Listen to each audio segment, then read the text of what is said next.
Estamos nuevamente delante de ti, Padre amado, con nuestra petición sobre este tiempo en que necesitamos ser guiados, aleccionados, en que buscamos tu rostro, tu guía, tu dirección, confiando en que siempre tienes para nosotros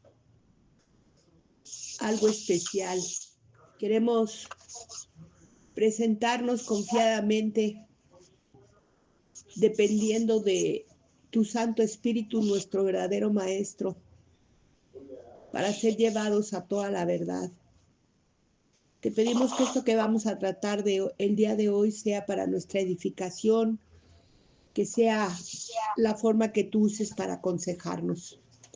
Te lo pedimos y te lo rogamos en el nombre de Cristo Jesús. Amén. Amén. Bueno, quiero comentarles que hoy traigo una serie de promesas hechas por Dios y todas ellas concedidas, cumplidas, hechas realidad. Tal vez algunas ya las conocemos, tal vez algunas nos son muy familiares, pero lo importante no es si las conocemos o no las conocemos, sino cómo enriquecen nuestra vida espiritual. Vamos a empezar con el padre de la fe, el cual sabemos que nos dio ejemplo de fe. Y vemos que él inicia su caminar por fe, saliendo de su tierra, dejando todo lo que para él es conocido, yendo hacia lo desconocido, sin saber qué le depara el futuro, a dónde va, qué hay para él, pero confiando en que Dios es el que lo está llamando. Entonces, vemos que él sale de su tierra y que llega un momento en que él ya ha caminado bastante en esa tierra de Canaán, donde Dios lo sacó, pero él no tiene descendencia. Entonces, habla con Dios y le dice, hay que cerrar la puerta, y le dice, porque se oye mi voz de aquí en el teléfono de allá, y le dice, Señor, yo no tengo descendiente, tú me has prosperado, engrandecido, pero todo esto que tú me has dado lo va a heredar mi fiel mayordomo, porque yo no tengo heredero. Y entonces la primer promesa que él le da está en Génesis 15, versículo 4, donde le dice, no va a ser así, no te va a heredar tu mayordomo, sino que un hijo tuyo te heredará. Y luego lo lleva a observar el cielo y le dice, mira las estrellas del cielo si las puedes contar.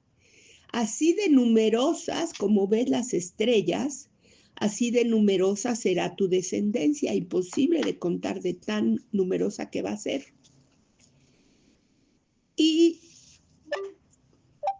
en el versículo 13 de ese mismo capítulo 15, le dice, ten por seguro que esa gran descendencia que tú vas a tener morará en tierra ajena y van a vivir oprimidos y van a ser esclavizados por 400 años, pero también a la nación que va a oprimirlos y esclavizarlos, yo la voy a juzgar y de ahí voy a libertar a tu pueblo después de esos 400 años.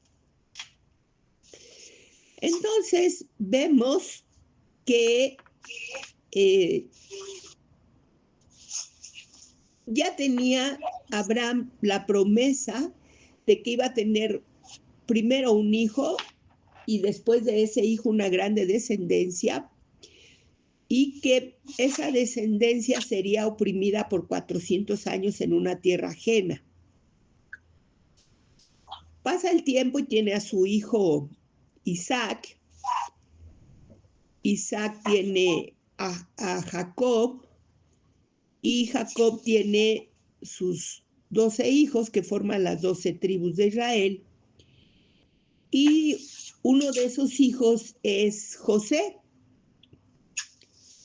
Y él amaba mucho a José. Entonces, sus hermanos tenían cierto recelo con él porque veían cuánto lo amaba su papá. Y Dios le da una promesa, digo yo, a través de sueño. Ahí no habla Dios con él, sino a través de unos sueños. Y él le dice que él va a ser, siendo de los hijos menores del papá, va a ser principal porque sus hermanos se van a inclinar ante él. Y eso pues le ocasiona a él muchísimos problemas. Tal así que lo venden y va a dar a Egipto. Y entonces allí él vive muchas vicisitudes, pero siempre con la bendición de Dios. Llega el momento en que se hace el segundo hombre más importante después del faraón en Egipto. Y en un momento, en Génesis 42, versículo 3, los hermanos de José van a Egipto buscando alimento. Entonces, allí él tiene varias intervenciones con ellos hasta que ya les revela quién es él, los perdona y les dice que vayan a morar a esa tierra que él los va a procurar allí. Y así Dios le promete hacer una nación grande con 66 personas que son las que llegan a Egipto. Y a través de esos 400 años, esa familia de Abraham, en este caso más bien de Jacob, se hace una nación grande y numerosa. Tanto así que el faraón pues los ve con temor, piensa que pueden hacer una guerra contra ellos y los tiene oprimidos en gran esclavitud. Y entonces, en el capítulo 4 de Éxodo, versículo 31, viene Moisés a revelarse como el que va a libertar al pueblo. Y el pueblo cree que Dios se está manifestando, que los está visitando para librarlos de su aflicción, y se inclinan ante él y lo adoran. Posteriormente, a partir de Éxodo 5, Dios trae las 10 plagas sobre Egipto, pero él manifiesta su poder venciendo y derrotando a los dioses de Egipto, pero guardando de todo el sufrimiento que esas plagas ocasionan a todo su pueblo, al pueblo de Israel. No pasa por el sufrimiento de esas 10 plagas, son guardados. Y ahí ellos tienen una evidencia visible, tangible, experimentada en sus propias vidas del plan de Dios, de su poder y de su amor hacia ellos. En Éxodo 12 establece la Pascua. Esta Pascua servía para salvar las vidas del destructor, de aquellos que creían, porque ya aquí se les pedía que ellos participaran marcando sus puertas con la sangre del cordero inmolado. Entonces, quienes creían en esa palabra y tomaban esa acción eran librados del destructor y eran salvados de la muerte. Así, esta viene siendo la última plaga en Egipto, y en el 12:33 de Éxodo, los egipcios apremiaban al pueblo para echarlos de la tierra, y para que se fueran les daban ropas finas, telas, oro, plata, joyas, gemas, todo lo que tenían de poder, de riqueza, se lo entregaban al pueblo para premiarlos. Tengan, salgan de la tierra, ya no queremos que estén más, ni un minuto más aquí con nosotros. Sale el pueblo con poder de esa cautividad de Egipto, y vemos que en el Éxodo 13:21, Dios se manifiesta su presencia con ellos en forma de columna de fuego y en forma de nube, y los protege, los libra del asedio de los guerreros de Faraón, y aparte les proporciona refugio y guía en ese tiempo que los trae en su salida desde Egipto.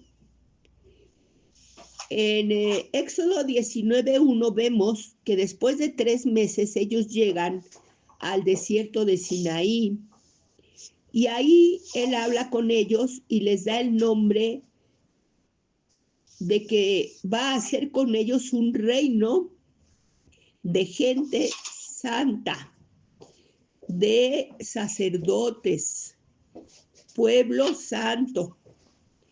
Pero en ese momento Dios hablaba con Moisés en medio de una nube y permitía que el pueblo lo escuchara, pero lo escuchaban como con un sonido de bocina estruendoso que hacía que la tierra temblara.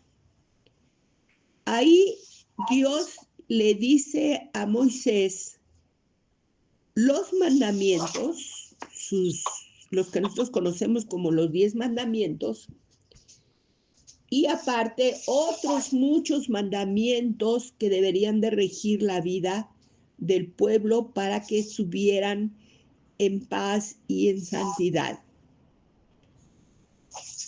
En el 19:19, el mismo pueblo le pide a Moisés que hable con Dios, pidiéndole que ya no quieren escuchar la voz de Dios, que quieren que solamente Moisés se pueda comunicar con él, porque ese poder que se manifestaba a través de su voz poderosísima los llenaba de miedo. Entonces, vemos que en este caminar, Dios ya les había dado en el capítulo 16 el pan del cielo, y les había dado también codornices que venían del desierto. Y también llegan ellos a un lugar en el capítulo 32 donde hacen un becerro de oro, porque Dios llama a Moisés y Moisés tarda en regresar. Y ellos, al sentirse sin un líder, ellos toman la iniciativa y dicen que necesitan un Dios como los de Egipto, y crean este becerro, lo cual ocasiona la muerte de muchas personas y el enojo de Moisés, quien rompe las tablas. En el capítulo 33, el pueblo está constantemente murmurando desde que salieron de Egipto. Murmuran contra Moisés, murmuran contra Dios, contra sus planes. Y él les dice en el capítulo 33 que Él los va a llevar a esa tierra prometida, los va a librar de todos sus enemigos, pero que Él ya no va a estar en medio de ellos. Él ya no quiere dar su presencia, porque ese tiempo que Él ha estado con ellos manifestando su amor, su poder, pues ellos empiezan con que les da miedo, con que ya no nos hable, y mejor tú, Moisés, habla con él y ya nos dices qué te dijo. Y entonces Moisés establece un lugar donde alejarse del pueblo, en las afueras del campamento, y buscar a Dios y hablar con Él, y ahí intercede por el pueblo. Y entonces Él le dice que si Él no los acompaña, si Él no va en medio de ellos, que mejor no los lleve de ese lugar, mejor ahí los deje, se queden allí eternamente en ese desierto del Sinaí, porque no quieren irse sin la presencia de Dios. Y entonces Dios, ante la intercesión de Moisés, accede y dice: has hallado gracia delante de mí, voy a acceder y voy a ir con ustedes. Y así los va guiando a través del desierto. Vemos que llegan a hacer una exploración y que no confían en que Dios es el que los va a librar, y eso los hace deambular 40 años por el desierto. Y llega el momento en que ya Josué cruza al pueblo por el Jordán. Ya Moisés no va con ellos, él se queda antes de cruzar el río Jordán, y Josué es el que los va a introducir a la tierra. Y entonces Dios habla con él y le dice que él va a ir con el pueblo dirigiéndolo, y que les va a entregar toda la tierra del cananeo, del eteo, del jebuseo, del ferfeseo, de todos los que habitaban allí, y le da una descripción de cuál es el territorio que les va a entregar. Y entonces él dice que les va a dar desde el desierto del Negev hasta el Líbano, hasta el río Éufrates y hasta el mar donde sale el sol, que es el mar Mediterráneo.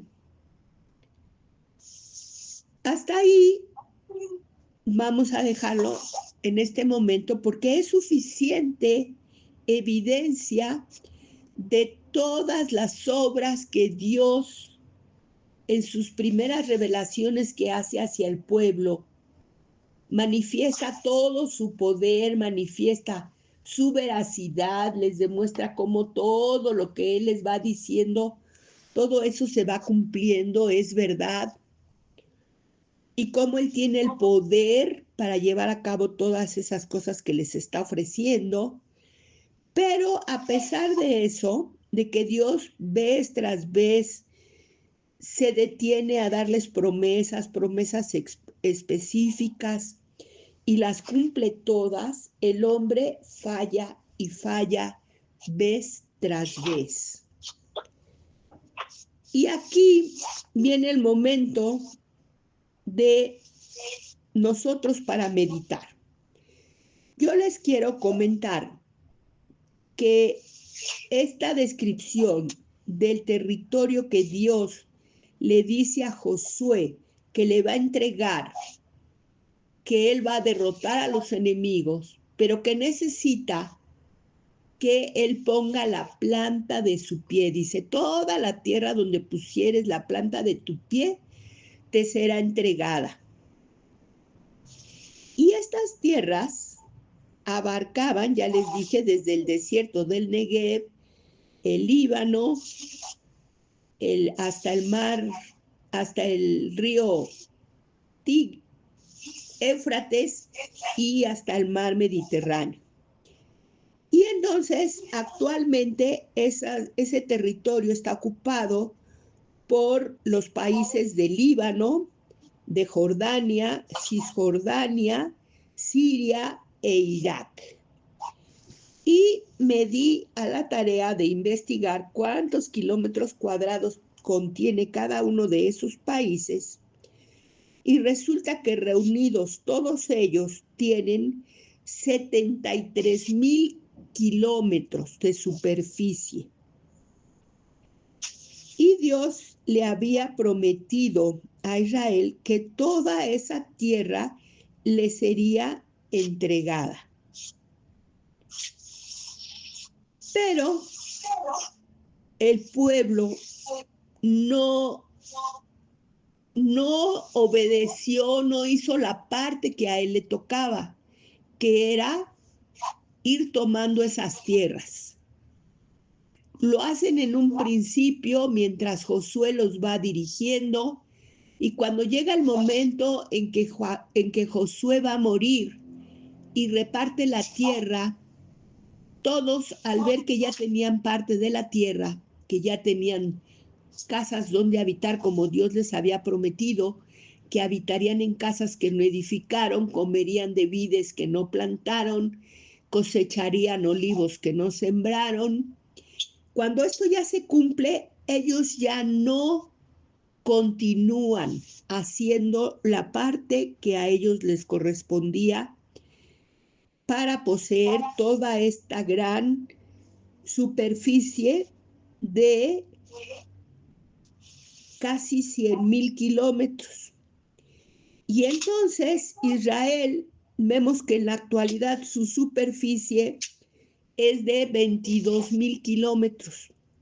Y las otras naciones, las que se formaron otras naciones, porque Israel ya no fue a poseer esa tierra, tienen 73,000 kilómetros de superficie. Entonces vemos que ese territorio que ellos no tomaron es 33 veces más grande que el territorio que tienen, que el territorio que ahora posee Israel. Entonces, nos habla esto de cómo el hombre en todos los tiempos, teniendo las promesas de Dios, que son el sí y el amén, dice la palabra de Dios, cuando son promesas que solamente Dios las tiene que ejecutar, todas ellas se hacen. Pero cuando ya se requiere que el hombre ponga en acción su fe, siempre falla. Ahora, eso pasa con el pueblo en el pasado, pero desgraciadamente sigue siendo una realidad en nuestros tiempos.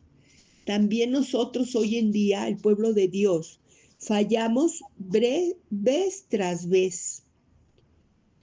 Se nos olvida que ya la obra perfecta de Dios ya fue hecha por el Señor Jesucristo, ya nos fueron dadas todas las promesas, ya todo lo que se requería hacer ya fue hecho. Ahora solo nosotros tenemos que creer, que confiar y que vivir y que movernos en esa fe. Y el Señor nos da en Filipenses 2:13 una palabra que dice que Dios es el que produce en nosotros así el querer como el hacer por su buena voluntad. Esto quiere decir que la voluntad de Dios, que es buena para con nosotros, Él mismo es el que va a producir el resultado. No necesita que seamos poderosos, no necesita que seamos inteligentes, no necesita que seamos nada. La obra es suya. Lo único que tenemos que hacer es ponernos en sus manos y poner la planta de nuestro pie donde Él nos va diciendo: ve y toma esto porque yo te lo he dado. Pero vemos que seguimos fallando y vemos que Dios tiene un plan, aquí en este caso de la tierra prometida, aparece 33 veces más grande. pero yo creo que el plan de Dios para nuestras vidas es cientos de veces más grande, más feliz, más victoriosa, más bendecida de lo que estamos viviendo. Pero nuevamente nosotros volvemos a quedarnos inactivos. Volvemos a conformarnos. Dios nos dice, ve tras esto, y nosotros decimos, ay, no, pero si ya tengo, ya estoy bien, aquí estoy tranquilo, estoy seguro. Y entonces nos perdemos gran parte de las bendiciones que Dios tiene para nosotros. Esta pequeña manifestación que hemos visto de Dios en su palabra para con los inicios de su pueblo nos debe de hacer pensar, porque yo he meditado y creo que muchos de nosotros, si lo hacemos, vamos a encontrar en nuestras vidas cómo Dios también nos ha dado esas promesas, esas mismas promesas que le dio a Abraham, esas mismas promesas que le dio a Josué, esas mismas promesas que le dio a su pueblo elegido, nos ha dado a nosotros en nuestra vida personal. Tenemos manifestaciones de toda esa declaración de parte de Dios para nosotros, pero no la hemos creído lo suficiente. Decimos que sí, decimos que creemos su palabra, decimos que vivimos por fe, pero a la hora de ponernos en marcha y de poner la planta de nuestros pies en todo aquello que el Señor nos ha declarado, allí es donde fallamos. Eso no puede ser. La palabra de Dios nos invita a que nosotros aprendamos de todo lo que ya pasó al pueblo de Dios, de cómo cada vez que se apartaban de su camino, las cosas se descomponían, pero siempre estaban en la posibilidad de volver a ser restituidas, porque el amor de Dios no cambia, no se acorta, no se aleja. Él en su infinita paciencia siempre está, así como a este pueblo que le iba a dar la bendición, pero ya sin su presencia. Así Él, en medio de nosotros, a pesar de todas nuestras fallas, su presencia permanece y nos habla y nos guía y nos dirige, pero nosotros no actuamos. Ya es el momento de que tomemos una decisión y empecemos a caminar en la palabra que Dios nos da, en las promesas que nos da, en las direcciones que nos da. Es importante que lo busquemos cara a cara nosotros mismos, porque aunque la voluntad de Dios es bendecirnos y su palabra nos la da en general, Él tiene planes específicos para cada uno de nosotros, que solamente a cada uno le va a ser revelado en oración, en comunión, conforme a su deseo y a su clamor de escuchar la dirección de Dios en su vida. También presentar nuestras peticiones, también es válido querer estar en paz, estar en contentamiento, en vivir con gozo y disfrutar todo lo que Dios nos da. Pero Él nos tiene que decir, aquí te voy a guardar, aquí te voy a mantener, o tengo muchas cosas más para ti. Vamos a despedirnos. Hermosa tu palabra, Señor, siempre nos enseña, siempre nos alienta. Gracias porque tenemos mucho ejemplo para aprender. Permite que seamos diligentes, que seamos entendidos. Prospera esa fe que hay en nosotros, que sea una fe que no solamente se quede en pensamiento, sino que se convierta en acción, en obediencia, en seguimiento de tus direcciones, Señor, porque todas ellas irán con bendición y nos llevarán hacia tu plan perfecto.